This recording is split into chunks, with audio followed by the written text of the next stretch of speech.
Sejam todos bem-vindos, tá? Vamos falar sobre lavado peritoneal diagnóstico, hein, pessoal? Então, esse assunto é um assunto complementar à aula de trauma abdominal e é um assunto que a gente vai tratar na nossa aula prática. Aqui eu vou dar alguns detalhes, vamos relembrar alguns pontos fundamentais sobre esse importante método de diagnóstico, tá? Que pode ser utilizado em algumas situações específicas, a gente vai discutir aqui, tá? E o grande diferencial dele é que você pode executar um estudo diagnóstico para identificar lesão intraperitoneal diante de um paciente vítima de trauma, sem nenhum tipo de recurso tecnológico. Seu conhecimento, o instrumental básico de pequena cirurgia, tá? Você já consegue fazer isso sem grandes dificuldades e pode salvar a vida do paciente. Tá? Vai fazer uma revisão teórica, né, objetiva do assunto, e aí em seguida a gente vai fazer uma atividade teórico-prática lá no laboratório de habilidades. A gente vai definir direitinho a data, a gente vai passar para vocês, a gente vai combinar, a gente vai se encontrar lá. Tá? Então vamos ter aqui alguns objetivos, né? Vamos falar a respeito do que é o lavado peritoneal, afinal de contas, para que serve, quando é indicado, quando não está indicado, como é realizado, como interpretá-lo e quais os limites desse método. Então, afinal de contas, o que é o lavado peritoneal? Então, o lavado peritoneal ele é um estudo diagnóstico. Você faz uma pequena incisão na parede abdominal para investigar se você teve sangramento ou teve lesão de víscera oca. Para que esse teste? Para saber se está indicado uma laparotomia exploradora naquele paciente que você atendeu no pronto-socorro e você tem dúvida se ele tem alguma lesão intracavitária importante. A gente não pode deixar de lembrar que uma lesão que existe e você não identificou, ela pode gerar aí um resultado terrível para o paciente. Né? O paciente ele pode evoluir com êxito letal, ele pode morrer diante de uma lesão que estava presente e você não identificou. Então é importante a gente sempre avaliar esses pacientes com suspeição, sempre imaginar a possibilidade de ter uma lesão intracavitária.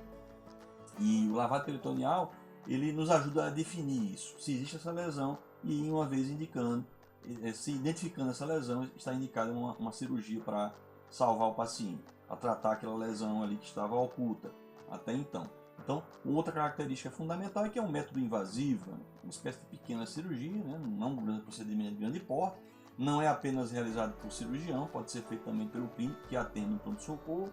Tá? É interessante que ele trabalhe integrado com a equipe de cirurgia também, tá? Para que as decisões, né, possam ser compartilhadas também. Discutindo em equipe, a gente consegue diminuir o ruído, né, da comunicação e consegue oferecer um melhor atendimento ao paciente. Então é um método invasivo, você vai fazer uma incisão. Então o que isso significa? Que eu vou modificar as avaliações subsequentes. Então eu vou fazer o procedimento ali, tá? Você vai fazer anestesia e tudo mais, mas assim, vai incomodar depois o paciente. Então essa dor no local do procedimento pode incomodar o paciente ao ponto de lhe confundir. Será que é uma lesão intraabdominal ou é o procedimento que eu acabei de fazer? Tá? Outra coisa, a gente vai ver que o lavado, como alguns autores colocam, né, o lavagem peritoneal, vai às vezes impor para você colocar, né, cristalóide na cavidade, ou seja, você vai gerar líquido livre ali na cavidade.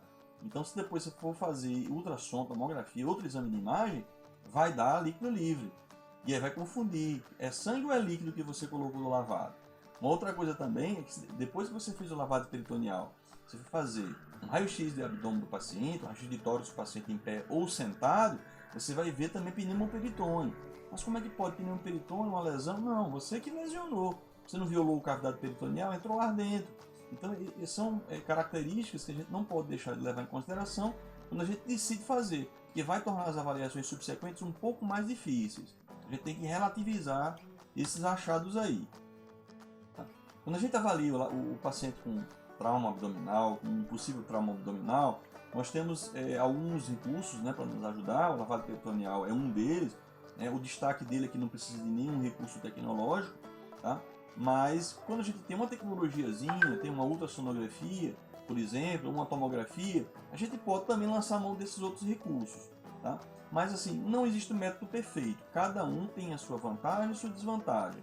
Né? No caso da tomografia, desses métodos aí, ele é o mais específico, ele é capaz de dizer exatamente a víscera que foi comprometida e o grau de lesão, ele quantifica isso muito bem. Tá? Mas o problema é que ele exige transporte para o local de realização, né? O centro de radiologia do serviço. E se o paciente estiver grave, instável, não dá para mandar para a tomografia. O paciente vai morrer na tomografia. Então há essa dificuldade que o método exige.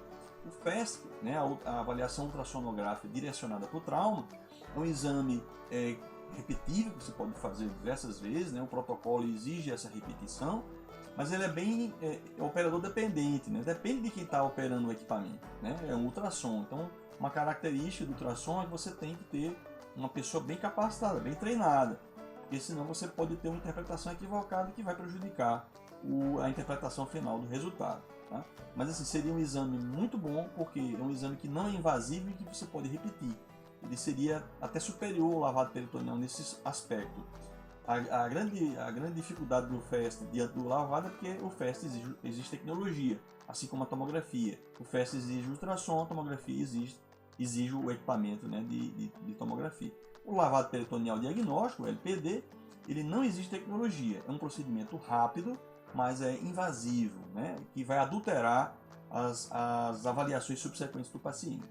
Tá? Então, para que serve o lavado peritoneal? Em linhas gerais, identificar uma hemorragia intraperitoneal, um sangramento oculto. Tá? E também avaliar uma eventual ruptura de lesão, uma ruptura de víscera oca. A gente vai ver como é que ele é capaz de mostrar isso para a gente. Tá? Então, em linhas gerais, identificar alguma lesão intraabdominal que está ali presente, que não está ainda manifesta de maneira clara, tá? E que, uma vez identificada, exige uma intervenção precoce. Então, normalmente, o lavado positivo ele implica em uma laparotomia exploradora, em um procedimento cirúrgico, no centro cirúrgico, para a correção daquela lesão que está presente ali na cavidade. Quando realizar as indicações, né? Então a indicação formal clássica seria um paciente politraumatizado, né, vítima de trauma multissistêmico, tá, que tem uma instabilidade hemodinâmica, esteja chocado, né, com falência hemodinâmica, e que tem um exame físico duvidoso, um exame físico difícil de interpretar. Então esse seria aí a indicação clássica do lavado, embora existam outras indicações também. Tá? Então, quais as situações que eu posso ter um exame físico duvidoso? O exame físico duvidoso pode parecer que é um exame mal feito, que é imperícia de quem está fazendo, mas não é verdade. Então você pode ter um exame duvidoso até feito pelos profissionais mais capacitados. Por exemplo, condições que rebaixam o nível de consciência, trauma direto, uso de droga, por exemplo. Né? Situações que rebaixam o nível de consciência tornam o exame físico mais difícil. O paciente não vai colaborar dizendo que está doendo, né? Quando você está palpando o abdômen do paciente. Alterações da sensibilidade. Paciente com trauma raquimedular, tá? Especialmente as lesões mais altas, vai gerar uma perda de sensibilidade. Então o paciente não vai dizer que está com dor. Então isso também vai dificultar a realização da avaliação. Lesões de estruturas adjacentes, por exemplo, fratura do anel pélvico, né, fratura de costela, vai gerar dor naquela região. Essa dor é atribuível ao trauma naquela estrutura, a fratura em si, seja de costela, seja do anel pélvico, ou existe alguma lesão intracavitária importante. Então são situações que dificultam a avaliação clínica e que podem justificar aí a investigação complementar, e o lavado poderia ser esse exame a ser realizado. Ainda falando das indicações, né, nós temos assim uma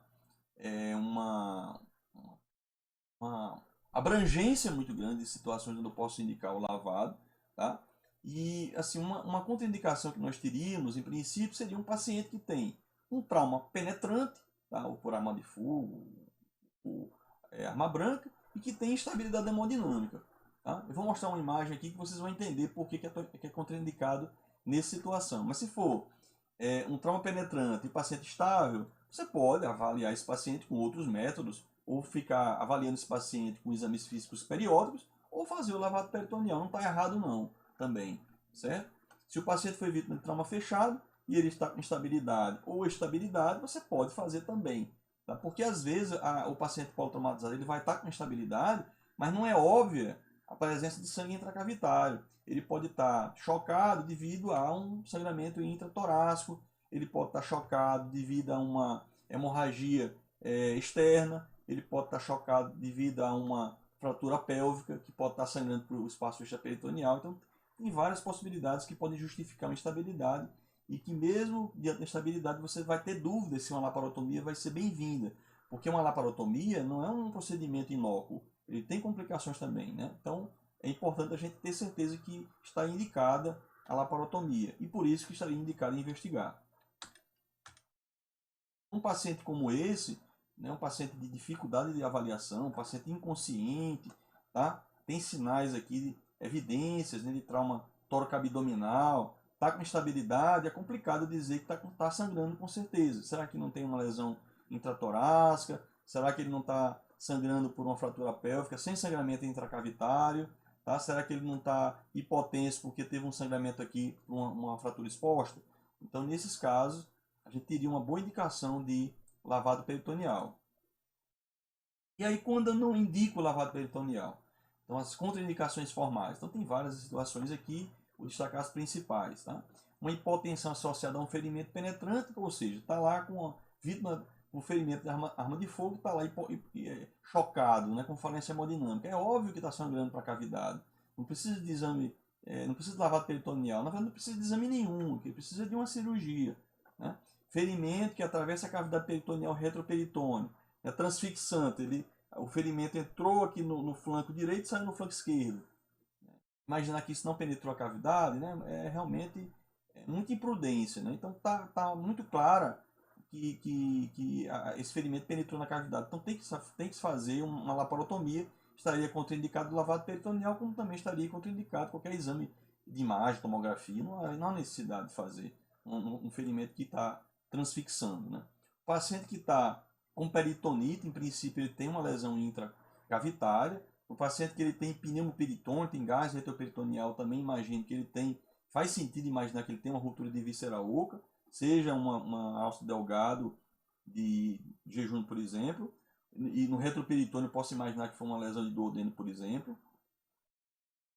O paciente que tem um sangramento vindo do estômago reto ou geniturinário e tem uma lesão penetrante, então esse sangramento tem relação com essa lesão penetrante, então violou a cavidade peritoneal, então seria interessante investigar. Tá?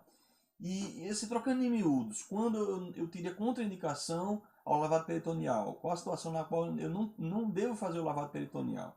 Seria, resumidamente, uma necessidade imperativa de laparotomia. Então tem uma indicação formal de cirurgia, de laparotomia, não precisa fazer lavado peritoneal. Se a indicação já é formal, de cirurgia não precisa investigar, certo?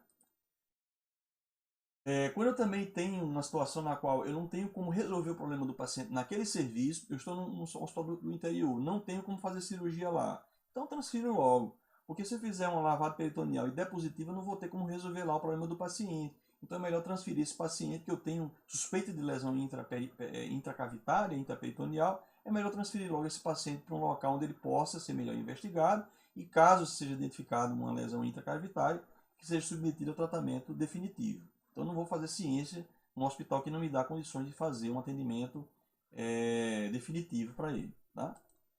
Então, num caso como esse, para que eu vou fazer um lavado peritoneal? Para que eu vou fazer ultrassonografia? Para que eu vou fazer tomografia computadorizada? Ele precisa de uma laparotomia, né? Precisa de uma cirurgia em caráter de urgência. O paciente está claramente chocado, né? Inerte aqui, com um ferimento sangrando ativamente para a cavidade. Tá? Então, numa situação como essa, não há necessidade de lavado peritoneal. Lembrar também que numa situação como essa, você não deve retirar aqui, né, a faca, né, a arma branca, você vai deixar aí, tá? Evita movimentar isso aí, isso vai ser retirado durante a cirurgia sob visão direta.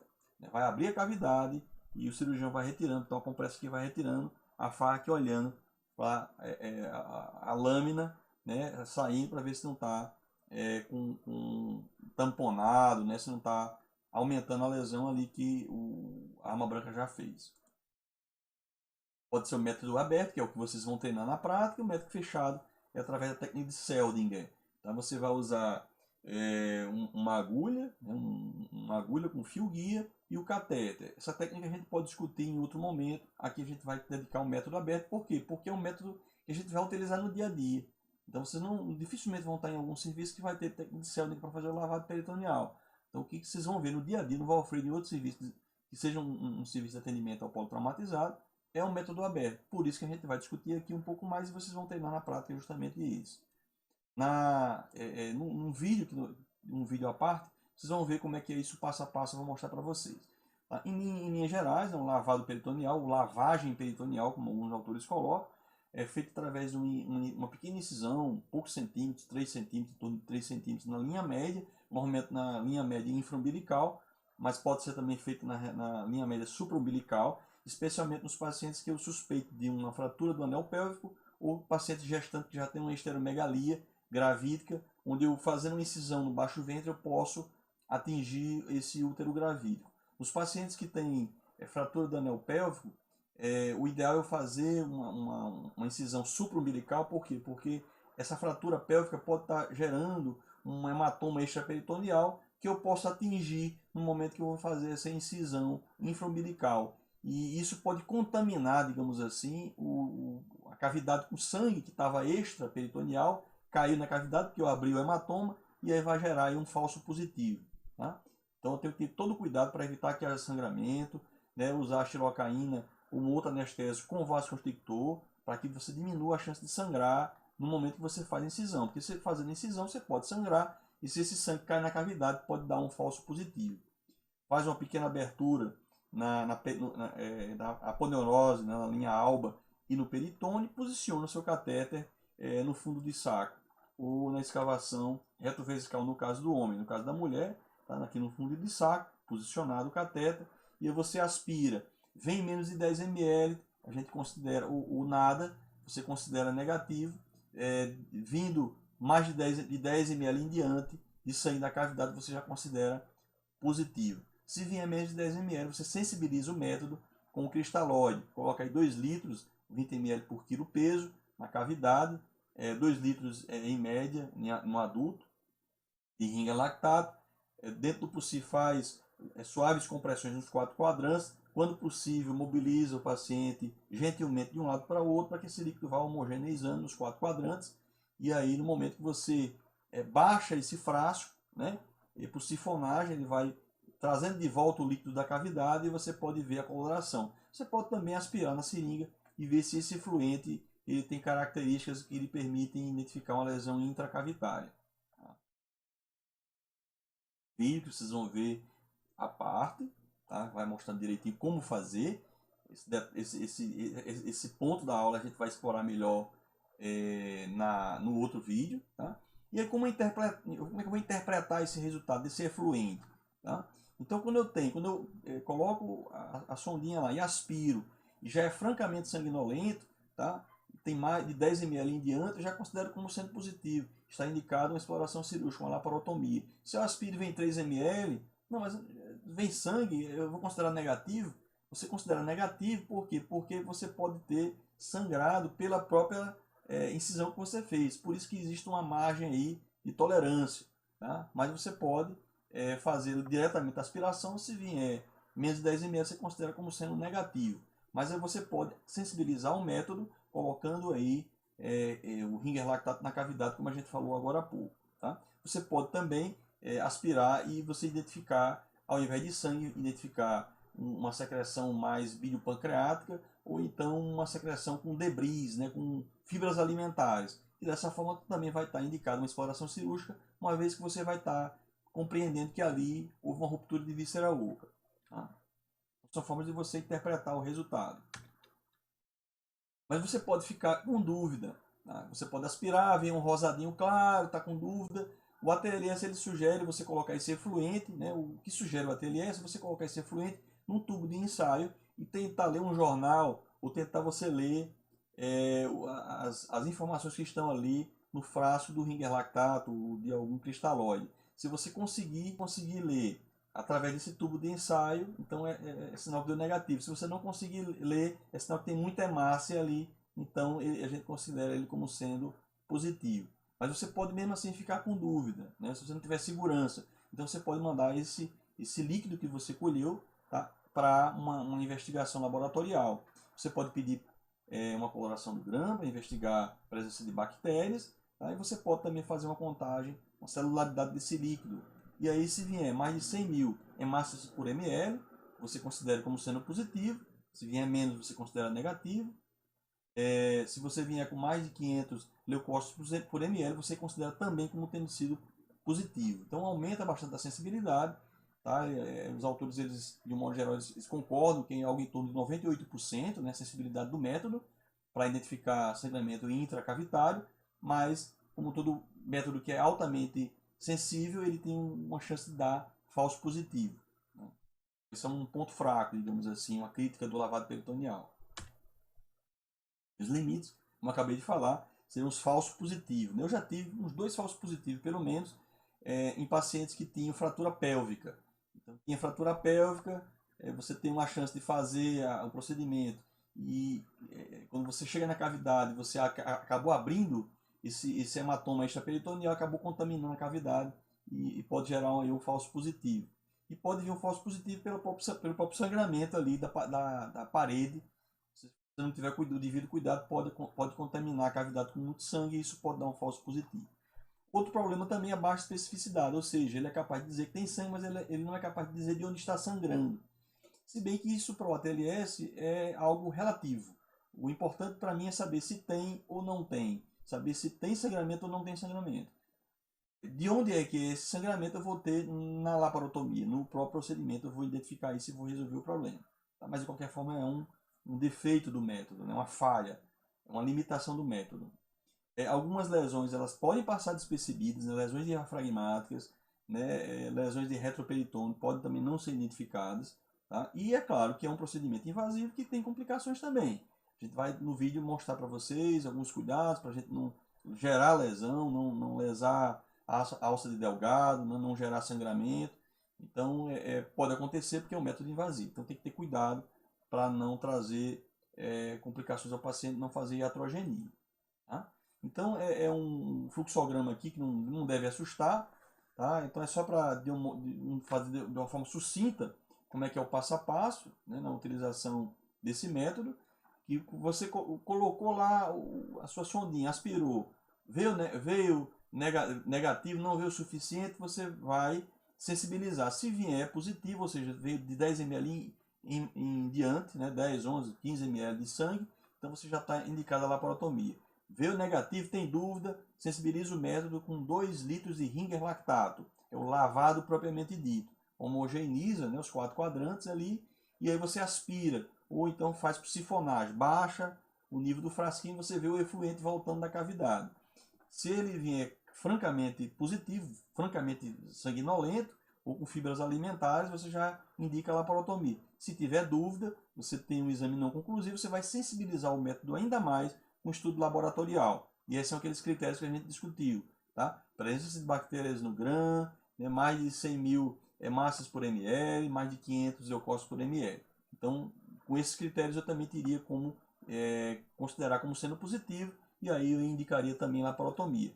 Caso de negativo, apesar desse estudo complementar laboratorial, mantenha o paciente em observação. E essa observação tem que ser muito bem feita. Por quê? Porque o lavado ele vai adulterar as avaliações subsequentes.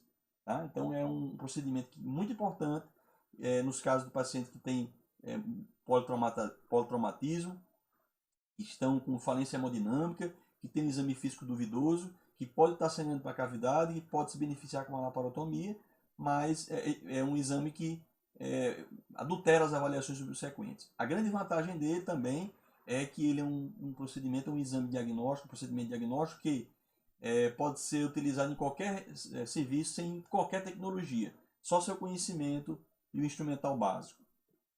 Ok, pessoal? Então, em geral, era isso, era mais um overview.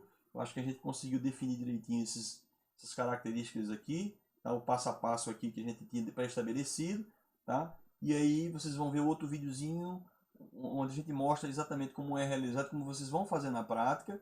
E na prática a gente vai ter situações hipotéticas, situações simuladas, onde vocês vão discutir a indicação, se há uma indicação ou não, vão realizar o procedimento, se tiver indicação, e vão interpretar o resultado. Tá ok, pessoal? Pois um abraço, espero que tenha sido útil essa aula. E aí agora o próximo passo é com vocês. É colocar a mão na massa. Né?